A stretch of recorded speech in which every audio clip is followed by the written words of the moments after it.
যুক্তরাষ্ট্রের আরোপিত শুল্ক বাংলাদেশের উপর কমানোর দিনই ভারতের পোশাকের শেয়ার বাজারে দরপতন হয়েছে। বাংলাদেশের পণ্যে পারস্পরিক শুল্ক ৩৫% থেকে কমিয়ে ২০% নামিয়ে এনেছে যুক্তরাষ্ট্র।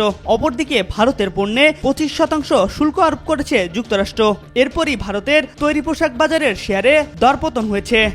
মার্কিন প্রেসিডেন্ট ডোনাল্ড ট্রাম্প এবার ক্ষমতায় আসার পর সারা বিশ্বকে সবচেয়ে বড় যে বাসটি দিয়েছিল এটা হচ্ছে উচ্চ হারে কর আরোপ।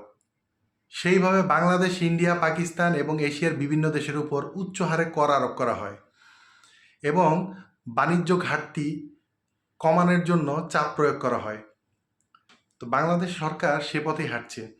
তো বিভিন্ন দেশ ডোনাল্ড ট্রাম্পের সাথে বিভিন্ন ধরনের আলাপ আলোচনা করে তাদের করের হার কমিয়ে আনার চেষ্টা করছে। বাংলাদেশও তার ব্যতিক্রম নয়।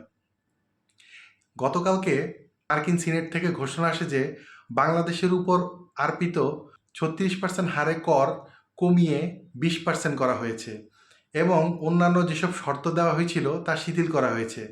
এবং মজার বিষয় হচ্ছে ভারতের চিরপ্রতিদ্বন্দ্বী পাকিস্তানের কর ২৯% থেকে কমিয়ে ১৯% করা হয়েছে। এই খবরে ভারতের গার্মেন্টস শিল্পের শেয়ার বাজারে ধস নেমেছে। এই খবর পাওয়ার ১ ঘন্টার ভিতরে ভারতের শেয়ার বাজারে ব্যাপক দরপতন হয়েছে। বলা হচ্ছে যে প্রায় ৪,০০০ কোটি টাকার ক্ষতির সম্মুখীন হয়েছে ভারতের শেয়ার বাজার।